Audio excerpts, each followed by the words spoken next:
Salut et bienvenue à tous pour une nouvelle vidéo. La qualité est vraiment...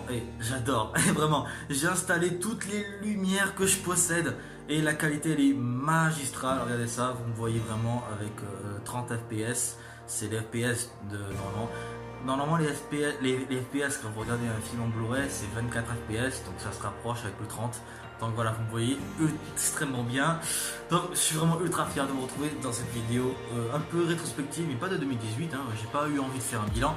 Je voulais faire cette vidéo là, mais voilà, c'était un peu saoulant je trouve. Et quand j'étais en train de faire le montage, j'étais comme ça, j'étais... Ah, laisse tomber, c'est bon, laisse tomber, c'est de la merde. Bref, je vous retrouve pour une rétrospective de 2019 et je vais vous dire donc mon top des films que j'attends le plus cette année. Ce top est subjectif, ce n'est que le mien, donc ce n'est que mon avis. Donc j'espère que si jamais vous n'êtes pas du tout d'accord avec moi et que vous avez d'autres films que vous attendez cette année et que je n'ai pas cité, n'hésitez pas à me les dire dans les commentaires, ça m'intéresse. Et on commence tout de suite avec un top 18 des films que j'attends le plus cette année. Je vais me pousser ici, vous pouvez aussi avoir quelques petites pépites par-ci par-là, voilà. Donc on commence avec le numéro 18. Et on commence fort avec Terminator 6. Ouais, là vous allez dire, what the fuck, tu attends ce film? Vu qu'il est dernier de mon classement, t'imagines que... En fait, je l'attends, mais c'est plus parce que j'aime la saga. Bon, le 1, je l'aime bof. Le 2, oh, je le surkiffe. Le 3, je l'adore. Donc, allez vous faire foutre ceux qui détestent le 3. Le 4, je l'aime bien. Mieux que le 1. Et le 5, Genesis. On va pas en parler. On peut en parler. J'en parlerai pas. Donc pourquoi j'attends ce film? Parce que j'aime la saga et parce que j'ai envie de savoir pourquoi la meuf qui jouait Sarah Connor avant, elle est revenue dans le casting. Si quelqu'un le sait, voilà, moi je suis pas du tout au courant. Je comprends pas pourquoi tu reviens. T'es censé être morte dans Terminator 3. Après, si jamais ils me disent ouais Genesis c'était la première d'une nouvelle saga comme il faut avec Star Wars, pourquoi pas, mais voilà. Après peut-être que le 6 c'est de nouveau un reboot, mais avec la présence de l'actrice qui jouait Sarah Connor, c'est plus une suite. Donc voilà, j'attends ce film parce que j'ai envie de voir à quel point il est médiocre, parce que ça pue, vraiment ça pue, mais voilà ça pue. Et à ce qui paraît il va être réalisé par le mec qui a réalisé Deadpool, soit Tim Miller. Mec, t'as eu le succès avec Deadpool, pourquoi t'es allé t'embarquer là-dedans? Génial quoi. Donc je l'attends, mais sans plus. 17ème, X-Men The New Mutants. Pourquoi il est aussi au fond, c'est que... je m'en fous. En fait, tout le monde est ultra hype par ce film, moi je suis un peu refroidi. Parce que je sais pas en fait, vraiment. C'est un film qui vraiment je me dis, ouais il a l'air cool. Mais un truc horrifique sur X-Men, voilà, ça me fait bizarre tout d'un coup que Marvel se lance tout en horreur. En action ils s'y connaissent, mais vu que je ne sais pas à quel point Marvel sont doués ou pas en horreur, je préfère voir pour moi-même pour l'instant, je préfère pas me donner trop d'espérance. Donc voilà, en plus le film il a été repoussé déjà 2 fois. Quand un film est repoussé, ça donne quelque chose de pas trop croyable, hein. Bon, Justice League a été repoussé, a changé de réal. Mais voilà, bon, tout le monde dit que c'est nul à chier. Moi, je trouve Justice League bien. Bref, c'est pas le débat. Mais en tout cas, voilà, c'est compliqué. Et voilà, c'est pour ça qu'il est aussi pas dans mon classement. C'est parce que j'ai peur du résultat. 16ème, Aladdin. Oui, je sais, vous l'attendez tous. Moi aussi. Je suis pas autant emballé. Ah, j'ai vu les images. Je préfère regarder la trilogie Aladdin. J'ai toute la trilogie. Je préfère encore voir le premier Aladdin, le dessin animé. J'ai pas envie de voir le film, sincèrement. Le film, l'esthétique du film. Vraiment, il y a des films où le numérique, il y a des fois tu le sens pas, c'est bien foutu. Mais même Aladdin, et d'ailleurs Dumbo, film que j'attends pas du tout, donc vous le verrez pas sur ce top.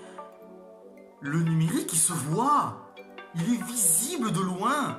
Même dans la... En fait, quand Disney font des films live, ils mettent du numérique, mais ça se voit, putain, l'esthétique est dégueulasse. Moi, vraiment, je vais aller voir ce film, j'attends ce film, mais j'ai peur. J'ai vraiment peur, sincèrement. Donc voilà, sincèrement, je sais pas quoi dire, à part que j'ai un petit peu peur. Will Smith en génie, voilà, j'ai vu La Belle et la Bête, le film, réalisé par le mec qui a fait Toilette 4 et 5. Donc, déjà quand j'ai su que c'était lui, je suis pas allé au cinéma, je l'ai vu en streaming ensuite. J'ai fait, attends, tu veux me vendre ça comme remasterisé et comme mieux que l'original? Je préfère encore me taper la version DVD de La Belle et la Bête de dessin animé. Genre la qualité DVD de merde. Je préfère encore me taper ça que ton film en 3D dégueulasse là. Vraiment, excuse-moi, mais Disney avec les films live, je sais pas ce qu'ils ont. Je préfère encore regarder ça. Bon, il est vrai qu'Aladdin 2 et 3 non plus, c'était pas un chef-d'œuvre non plus, on peut en parler. 15e, Annabelle 3. Oui, je suis le seul à l'attendre, je crois. Déjà, pourquoi le réalisateur et donc scénariste de ce film, donc il est réalisateur et scénariste, a scénarisé Black Storm, Destination Finale 5,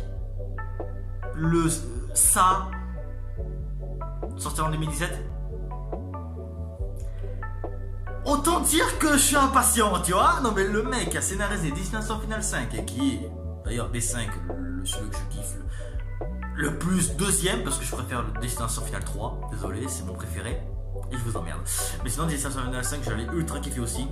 Et résultat, Annabelle 3, réalisé et scénarisé par le mec qui a scénarisé ces 3 films-là. En plus, Black Storm, un film en mode fan footage, tournade et tout ça. Je suis ultra emballé, mec. Je sais pas ce que tu nous as préparé, mais putain, ça a l'air d'arracher. Et j'espère qu'il fera un peu plus peur qu'Annabelle. Parce que le premier, il faut dire ce qui est dégueulasse. Le 2 était bien, vraiment. Mais le 3, il y a intérêt que tu mets la barre beaucoup plus haut, mec. Moi j'attends que ça. 14e, Toy Story 4. Là vous vous dites, attends, Toy Story 4 aussi bas dans le classement? Oui. Oui, c'est bas que le classement, il est 14e. Pourquoi? Parce que je pense que Toy Story 3 était la conclusion parfaite. Je sais pas si vous avez remarqué, mais à la fin de Toy Story 3, on a un plan où on voit le ciel et des nuages. Ce plan-là est identique au plan quand le début du premier film commence. Pour boucler la boucle, c'était bouclé. Mais non, vous faites un 4e. Pourquoi? En plus, les 3 Toy Story, ils avaient un truc clair. Ils étaient tous les 3 en 16/9. Et maintenant, tu mets un Toy Story 4 en 2,35 avec des bancs noirs en haut et en bas? Ils étaient tous en 16/9. Pourquoi tu brises? Pixar, pourquoi vous brisez ça? Les 3 films étaient en 16/9. Mettez le 4 aussi en 16/9. Pourquoi en 2,35? Par rapport au 2,35, vous savez, c'est quand il y a les bandes noires comme ça. Là. Je vais voir si je peux créer les ratios. Mais voilà, c'est totalement ridicule de faire ça. Moi, je trouve que c'est complètement ridicule de faire ça. Mais bref, enfin, surtout quand les 3 premiers films sont en 16/9. Pourquoi ensuite faire un autre d'une taille différente? En tout cas, un truc qui est bien, c'est que le réalisateur a été donc celui qui a fait l'animation de Vice Versa, de Là-haut, de Cars 2, de plein de films Pixar. Donc le mec, je crois qu'il s'occupe, il s'occupe de loin de l'animation, mais je pense qu'il peut faire un bon boulot. Moi, je pense. C'est le scénario que j'ai un peu peur parce que j'ai peur qu'il soit beaucoup trop facile. Parce que juste les bandes annonces qu'ils montrent, c'était genre non spoil. Waouh, excuse-moi, ça a l'air assez facile à savoir ce qui va se passer. Je préfère pas spoiler, mais voilà quoi. 13e, Le Roi Lion. Aussi bas dans mon classement. Alors que j'avais kiffé la bande annonce. Pourquoi, me direz-vous? C'est parce que vu que Disney, quand ils font des films d'animation, ils sont forts. Quand ils font des films d'animation avec Pixar, ils sont forts. Quand ils font du Marvel, ils sont forts. Quand ils font du Star Wars, ils sont forts. Et quand vous faites des films live, vous êtes nuls. Vous êtes nuls, Disney, en film live. La Belle et la Bête a rapporté plus d'1 milliard. Mais les critiques qu'il y a eu derrière, vous vous êtes fait démonter. Alice au Pays des Merveilles, j'en parle même pas. Alice, l'autre côté du miroir, je l'ai vu, c'était un bon film. Mais putain, les critiques vous êtes fait. Et vous continuez vos films live. Et en plus avec Dumbo, un film qui est pas dans mon top, Dumbo réalisé par Tim Burton. Le mec qui a massacré Alice au Pays des Merveilles là. Allô? Vous prenez un réalisateur qui a fait un échec et vous le mettez dans un autre film? Genre Disney qui s'entretue. Genre c'est comme si par exemple vous étiez comme ça et que Tim Burton il arrivait. C'est bon, tu peux tirer. Bande de... Ben, c'est n'importe quoi. C'est n'importe quoi. Bref, je m'égare par rapport au Roi Lion, c'est que il a l'air énorme. Le casting est énorme avec Beyoncé dans le casting. Seth Rogen et tout ça. Et en voix VF, tu mets Jean Reno. Quoi dire de plus? Non, vraiment, il a l'air vraiment magnifique et très joli. Mais voilà, j'ai peur qu'il se plante parce que les films live Disney, voilà, ils savent pas, bizarrement. 12e, là je vais me prendre une raclée. Spider-Man Far From Home. Je suis désolé, mais après Homecoming que j'ai pas trop aimé, enfin, j'ai bien aimé le film vite fait, mais pas plus. Waouh! Heureusement, j'ai vu la bande-annonce et l'action est au rendez-vous. J'espère. Ah oui, et Kevin Feige, donc le PDG de Marvel, quand tu nous dis ouais, donc après la fin de la phase 3, après Avengers 4 Endgame, il y aura peu de crossover. Donc ça veut dire que chaque film il y aura le super-héros inclus. Genre tu mets Spider-Man, il y a un film avec Spider-Man, c'est tout. Pourquoi tu mets Nick Fury et Mysterio dans le film alors que les crossovers c'est censé être fini? Après, ce qui paraît, il est connu pour troller les fans, ça c'est vrai. Enculé là. En tout cas, j'attends ce film, mais sans plus. J'ai très peur, encore une fois. Parce que Spider-Man, à chaque fois, on voit une saga avec Spider-Man, on le voit grandir, mais on ne le voit pas devenir un vrai adulte. Vous le faites régresser à chaque fois. Mac Jeune a fait une vidéo d'ailleurs, je la mettrai dans la description, qui vous explique pourquoi Spider-Man est surutilisé. Et que Marvel ne veut pas aller par grandir. Vous allez voir ça vous-même, c'est dans la description. 11e, Ralph 2.0. J'ai pas grand chose à dire à part que j'ai aimé les mondes de Ralph et j'ai hâte de voir ce film qui a en quelque sorte pratiquement le même scénario que le film Emoji, mais au moins Disney, eux, ils comprennent Internet. Sony, ils comprennent pas Internet. Après, peut-être en Sylvanie, c'est une bonne saga, mais les Emoji, j'espère que le scénariste s'est viré. Non, parce que là, avec vous avez un bon CV, monsieur. Ah, j'ai fait aussi les emojis aussi. Il va se faire virer, lui. Non, voilà, donc je l'attends. Il a l'air ultra cool, je suis ultra hypé, vraiment. Et j'espère qu'il sera cool. Vraiment, je suis ultra hypé parce que là, on est dans une décennie où Disney savent faire des bons dessins animés en ce moment. Donc voilà, je leur fais confiance. Et en parlant de Disney, le numéro 10, c'est La Reine des Neiges 2. J'ai ultra kiffé La Reine des Neiges, premier du nom, tout le monde le sait, tout le monde l'a kiffé, il a rapporté plus des milliards. Alors le truc c'est que si on compte pas les films Pixar, donc les dessins animés Disney, où il y a écrit que Disney et pas Pixar, Le Roi Lion était le dessin animé avec lequel ils ont eu le plus de succès. C'était indéniable, à chaque fois qu'ils faisaient un film, ils n'arrivaient pas à dépasser le box-office que Le Roi Lion avait pu faire à l'époque. Et La Reine des Neiges est arrivée, et hop, fait péter le milliard.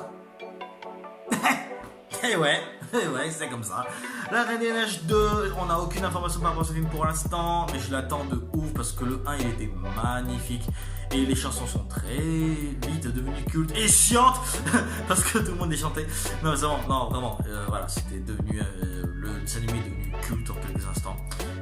Voilà, il était très en avance sur son temps et en espérant que ce second opus fasse encore mieux. Parce que sincèrement, j'attends mieux. J'attends pas la même chose, j'attends mieux. 9e position, La Grande Aventure Lego 2. Alors, à un moment, il était dans mon top 5 et j'ai dû le descendre parce que j'ai un peu peur par rapport à ce film. Il est réalisé par Mac Mitchell, qui a réalisé Shrek 4, Alvin 3 et Les Trolls. Alors, j'ai aimé Alvin 3, qui est d'ailleurs mon film préféré Chipmunks de toute la saga. Le 3 c'est mon préféré. Shrek, le 2 est mon préféré et le 1 ensuite le suit, ensuite c'est le 4. Donc voilà. Hein. Et les trolls, ben, vu les critiques néfastes qu'il s'est pris dans la face par beaucoup de gens. Donc voilà. Et ensuite, Mike Mitchell a produit certains des animés nuls à chier. Et le truc, c'est que La Grande Aventure Lego était un film lui aussi très en avance sur son temps. Et là, j'ai peur que ça devienne un film seulement pour enfants. Genre, le premier était en quelque sorte aussi pour enfants, mais il était assez mature dans certains cas. Là, c'est parti pour être en quelque sorte un film pour gosses. J'ai un peu peur, sincèrement. On verra, mais en tout cas, j'ai un peu peur, c'est vrai. Mais voilà, je l'attends quand même. 8e Star Wars épisode 9. Petit truc juste avant de vous laisser regarder la vidéo, j'ai oublié de spécifier un petit truc, c'est que, est-ce que vous connaissez Matt Smith? Matt Smith, c'est donc lui qui a joué le 11e Docteur dans Doctor Who. Et bien je viens d'apprendre que maintenant, que Matt Smith aurait un rôle dans Star Wars épisode 9 et qu'il serait un chevalier de Rennes, donc un chevalier du côté obscur de la Force. Donc voilà, en tout cas, voilà, sachez que vu que je suis fan de Doctor Who, je crois que ça se voit avec mon petit tapis de Doctor Who ici, et aussi parce que voilà, je kiffe, surtout avec mon petit coussin Doctor Who qui est juste ici. Voilà, donc je suis ultra fan de Doctor Who, vraiment ultra fan, et de savoir que Matt Smith sera dans Star Wars. Je suis fan de Doctor Who et de Star Wars, et l'un de mes acteurs préférés joue dans les deux. C'est un cadeau du ciel, merci. Donc voilà, je vous laisse avec la vidéo, désolé du temps, petit dérangement, Quoi, qu'est-ce qu'il y a? Ben oui, Star Wars, ben oui, et pourquoi il est que 8ème? Parce que J.J. Abrams a fait un beau boulot sur le 7, Rian Johnson a fait un magnifique boulot sur Star Wars 8, sauf que il a pris tout ce que J.J. Abrams avait commencé dans la saga, donc toutes les trames scénaristiques et tout ça. Rian Johnson, il a pris ceci, il a fait comme ça, il a fait oh une poubelle, what? Panier. Star Wars était bien, mais quand tu suis le raisonnement, quand tu suis entre le 7 et le 8, le réalisateur du 8, il a pris toutes les bonnes idées du 7, il les a emballées, il les a transformées ou il a détruit les mythes. Par exemple, le 7 te disait oh putain, il va y avoir un méchant ultra badass, mort au bout du 8ème. Deuxième film sort 3. Quand même. Mais bon voilà, J.J. Abrams a vraiment beaucoup de boulot à faire, et si vraiment le film se ramasse encore plus de critiques négatives que le 8, c'est que on ne peut pas en vouloir J.J. Abrams. Ce sera la faute de Rian Johnson sur ce coup-là. Donc voilà. J'espère que ce film sera bien. J'ai des très grosses attentes sur ce film.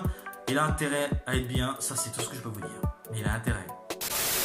7ème, Dragon 3, le film DreamWorks que j'attends le plus de cette décennie. Sincèrement. Dragon 3. Le 1 était un chef-d'œuvre, le 2, je t'en parle même pas.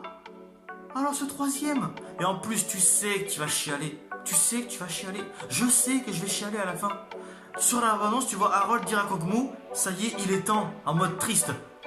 Et ensuite, tu vois des images où Harold doit devenir chef de son village et de son clan, et Kog'Maw qui doit être roi de son côté. À ton avis, il va se passer quoi? Désolé si je spoil, c'est parce que c'est peut-être ça qui va se passer. Mais il va y avoir une séparation à la fin. Ça se sent. Le scénario, c'est ça. C'est un putain de bouquet final rempli d'action avec une animation magnifique. Évidemment que ça va se finir comme ça. Tu t'attends à quoi? Évidemment. Bref, un film que j'attends énormément, en espérant qu'il soit bien, s'il vous plaît. Normalement, voilà. Bon, le réalisateur est un bon réal, donc ça devrait aller. 6ème position, ça, chapitre 2. Est-ce que j'ai besoin d'expliquer pourquoi je l'attends? Ça, chapitre 1 était bien, j'attends le chapitre 2. Je rigole. Il est ultra bien, chapitre 1. Donc évidemment, j'attends le chapitre 2. Voilà, j'ai rien à dire, à part qu'ils n'ont pas changé de réal, je crois que c'est le même. Et heureusement que c'est le même. On espère que t'as fait mieux que le premier. Il y a intérêt. Oh, tous les fans de ça, je te dis, ils les attendent beaucoup. Hein. En plus, le film a failli dépasser le milliard. Je peux te dire que les films qui ont à peine dépassé le milliard, genre, imagine, ils sont à 1 milliard, mais 1 milliard pile, et ils ont dû faire oh putain, on est dans la merde. Putain, alors là. Ah ouais, putain, mais ça 2, je l'attends avec grande impatience. 5ème position, Men in Black 4 International. Chris Hemsworth et Tessa Thompson, je crois, qu'ils ont été dans Thor Ragnarok, qui donc refont un nouveau duo dans Men in Black 4, qui cette fois-ci est réalisé par le réalisateur de Fast and Furious 8, donc certains peuvent avoir peur, pas moi. Mais voilà, donc les 3 premiers c'était plus de l'action comique et tout ça, SF, ultra décalé. Là ça a l'air d'être un putain de Men in Black en plus bourrin. Et ça on aime. Et tout le monde disait ouais c'est un reboot etc. Mais quand tu vois que tu vois l'agent O qui donne la mission à l'agent M je crois. Et tu te dis mais en fin de compte c'est une suite vu qu'il y a l'agent O qu'on a vu dans le 3e film. Donc évidemment que c'est une suite. C'est juste que c'est une suite rebootée. Avec de nouveaux personnages. Et qui a un lien avec mais voilà c'est dans le même univers quoi. Et à ce qui paraît ce film va étendre l'univers des Men in Black et c'est très très bien pour ça, très très bien pour eux. Bravo Sony, futur bravo peut-être si le film est un succès.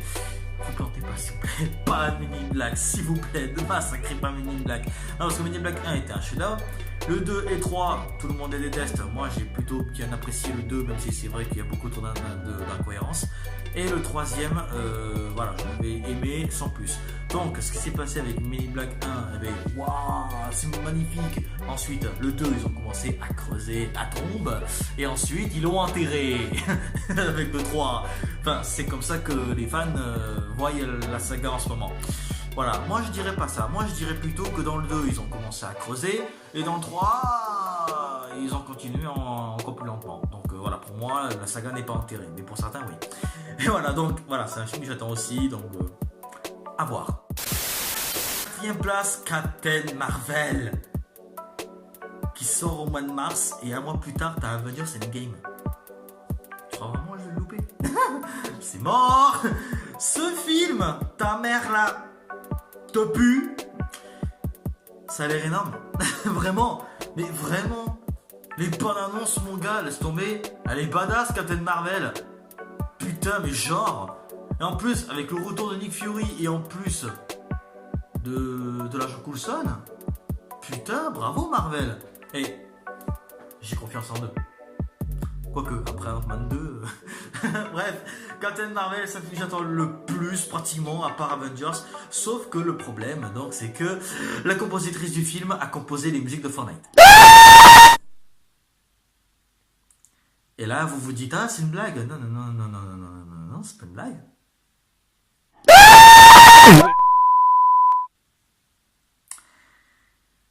Ouais, elle est où la corde pour que je puisse me pendre? Non, parce que... Bon, je vais pas être méchant contre les fans de Fortnite, hein. Et voilà, la meuf, elle a fait la musique de Fortnite, elle a fait la musique de Captain Marvel. Marvel, il vous arrive quoi là? Depuis que vous avez viré James Gunn, vous êtes devenu complètement taré. James Gunn, sans James Gunn, tu dis Gunn. Ouh, lui, ça je la revendique. Bref, film que j'attends beaucoup, beaucoup, beaucoup. 3e place, X-Men Dark Phoenix. Vous l'avez repoussé, putain de merde. Oui, ils l'ont prévu pour février, ils l'ont repoussé au mois de mai. Attends, pourquoi vous l'avez repoussé?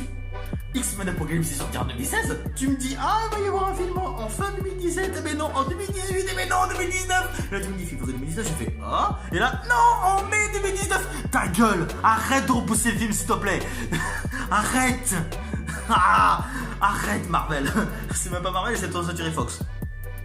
Sortez Marvel, voilà. Donc autant dire que dans l'achat de Toy Story Fox se fait racheter par Disney, c'est peut-être pas une mauvaise idée. Ça évitera que la Toy Story Fox continue leur repousse. Ah, parce que là, c'est comme dans Pokémon. Hein. Ils t'ont pris le max repousse et hop, hop, hop, hop, hop, hop, hop, arrêtez. Vous l'avez mis en mai, c'est en mai, vous le repoussez, vous allez crever. En plus, ça rime. Pourquoi à chaque fois ils l'ont repoussé? Eh bien, changement de réal, des reshoots, des retournages. Donc si ce film se plante, ben, c'est parce que, à force des repousses et tout ça, voilà quoi, c'est que voilà, si vous le repoussez encore entre mai et février, c'est que soit vous n'avez pas confiance en ce film, parce que vous pensez qu'il va flopper, j'espère que non, je croise les doigts. On dirait que, genre, depuis le début, beaucoup de fans disent le film est condamné. Ils l'ont repoussé 2 années de suite, le film est condamné. C'est vrai qu'on peut se dire qu'il est condamné, tu vois. Mais je préfère garder l'espoir, sincèrement. Mais j'espère vraiment que ce film sera bien, parce que déjà Apocalypse a eu des très mauvaises critiques, donc si jamais j'échoue encore avec ça, la saga X-Men elle va se faire enterrer. Donc voilà, j'espère vraiment que ce sera bien. Tout ça, Jerry Fox, arrêtez vos conneries. Putain, prenez des bons réals au lieu de prendre de la merde. Et voilà, arrêtez vos conneries. Arrêtez, putain, sérieux. Deuxième place, Alita Battle Angel. Je suis obligé de... Réalisé par Robert Rodriguez, produit par James Cameron et John Lando. James Cameron, réalisateur de Terminator, Terminator 2, Avatar, Titanic. John Lando, producteur d'Avatar et Titanic. Robert Rodriguez, réalisateur de SimCity. Je suis encore obligé de vous dire pourquoi il faut voir ce film à tout prix. Je suis encore obligé de vous le dire là, vous avez enfin compris ce qui se passe. Il y a 3 putains de réals dans ce truc. Et en plus, c'est pas que... Parce que quand par exemple il y a des producteurs, comme par exemple James Wan a été producteur de Dans le Noir, mais James Wan, il était producteur, en fait il regardait les films de loin, il s'en battait les couilles. James Cameron et John Lando, mon gars, ils s'en battaient pas les couilles de ce film, ils sont à fond dessus. Il y a eu 3 réals derrière ce film. Et il a l'air énorme, les effets spéciaux ont l'air totalement époustouflants. Si ce film rafle pas le milliard, je vous jure, ce monde il me déçoit, je vous jure. Donc allez le voir au cinéma, faites-moi dépasser ce film au milliard au box-office. S'il vous plaît, au milliard, aux 2 milliards. Vous savez quoi? Dans le top des plus grands films les plus rentables de tous les temps, je vous mets le top juste ici que j'ai trouvé sur internet. Avatar est premier, ensuite il y a Titanic, Star Wars 7 et Avengers 3. Et dommage, Avengers 3 a fait dépasser Star Wars 7. Oh putain, merci Star Wars 7. Bien joué, Star Wars 7, bien joué, J.Abrams. Et je veux qu'il soit au moins 3ème. Dépassez-moi ces deux-là. Vous pouvez dépasser Avengers 3, j'en ai plus rien à foutre. Mais faites-moi passer Alita, au moins en 3ème, qui dépasse Star Wars 7 et Avengers 3. Je suis même prêt à laisser passer Alita devant Avengers 3. Vous voyez à quel point je suis beauté pour ce film. Mais il y a un film qui retient beaucoup plus mon attention et qui a intérêt à dépasser Titanic au moins en 2ème place.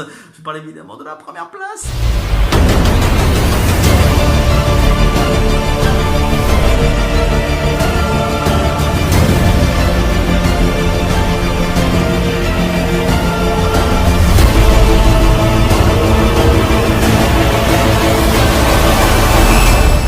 Avengers Endgame. Tu croyais quoi? Tu croyais que j'allais mettre numéro 1 notre film qu'Avengers Endgame? Oh, je suis un fan de Marvel, toi. Attends, je suis obligé de dire aux gens à quel point je suis un fan de Marvel. Voilà, je pense que ça se voit, je crois. Hein? Ils voient je suis un fan de Marvel? Non, parce que ils vont peut-être pas comprendre. À votre avis? Là, attends, je mets la casquette Marvel correctement là. À ton avis, tu crois vraiment que j'allais pas attendre? Tu croyais vraiment que... En plus, le truc c'est que vu que je vis dans une petite ville, le truc c'est que j'ai... les films qui sortent sont avec un mois de retard. Donc ça veut dire que par exemple Captain Marvel je le verrai qu'en avril et Avengers 4 je le verrai qu'au mois de mai. Allez vous faire enculer, je le regarderai directement dans mon première. Évidemment j'attends ce film, évidemment que c'est le premier. Avengers 3 était le film que j'attendais le plus pour 2018. Donc évidemment qu'Avengers 4 allait suivre. Après, quand par exemple je voyais Infinity War partie 1, partie 2, je me suis dit, ah mais génial, génial, vous allez faire vraiment comme Harry Potter et tout ça, vous allez vraiment faire comme tout le monde en 2 parties. Non, les 2 films sont 2 films bien distincts. Ce sont 2 parties, mais en réalité c'est comme une série quoi, ça se suit. Les mêmes réals en plus qui sont derrière. Ouh. Bref, voilà, écoutez, mais c'était mon top 18 des films que j'attendais le plus cette année. Si jamais je regarde en bas, c'est parce que, évidemment, je suis quelqu'un qui oublie tout, je suis obligé de mettre des notes. Non, c'est vraiment des notes, regardez, c'est vraiment mon top. Ouais, c'est du bordel, j'écris très mal, je vous emmerde. Non, sincèrement, alors écoutez, voilà, ça c'était mon top. Donc dites-moi dans les commentaires, votre top à vous, par exemple, ou les films que vous attendez le plus cette année. Il y en a que, j'allais dire, j'oublie, mais pas du tout. Il y en a que j'ai pas mis évidemment sur ce top parce que je les attends pas du tout, comme Dumbo par exemple, j'attends pas du tout, ou comme par exemple plein de films. Si vous voulez vraiment voir tous les films qui sortent cette année, il y a In the Panda qui a fait carrément une grosse liste des films qui vont sortir cette année. La vidéo est dans la description. Allez voir la vidéo de In the Panda, il vous explique beaucoup plus des choses que moi. Voilà, il est beaucoup plus calé en cinéma. cinéma, et au moins lui c'est pas une face cam de merde, au moins lui il fait un truc, voilà, un très bon montage comparé à moi, bref, voilà, c'est un pro comparé à moi, donc voilà. Bref, en tout cas, j'espère que cette vidéo vous a plu. Elle est beaucoup trop longue, mais j'avais envie de faire cette vidéo pour vous dire à quel point cette année de cinéma va être totalement démente, et que je sais pas si je vais pouvoir voir tous ces films au cinéma. Je vais essayer de les voir, mais ça va être extrêmement compliqué. Donc voilà, mais je finis avec cette petite casquette Marvel que j'aurais dû mettre depuis le début, mais c'est voilà, comme ça, voilà, c'est le fan qui est en moi qui a décidé ça. Donc voilà, j'espère, mais vraiment cette vidéo vous a plu, n'hésitez pas à mettre un gros pouce vers le haut ou vers le bas, pas grave, ça fera peut-être référence à la vidéo. N'hésitez pas à partager la vidéo et à me rejoindre sur les réseaux sociaux qui sont disponibles dans l'outro dans la vidéo qui sera placée dans environ 5, 4, 3, 2, 1, outro. Balance l'outro, putain! Wanna float away with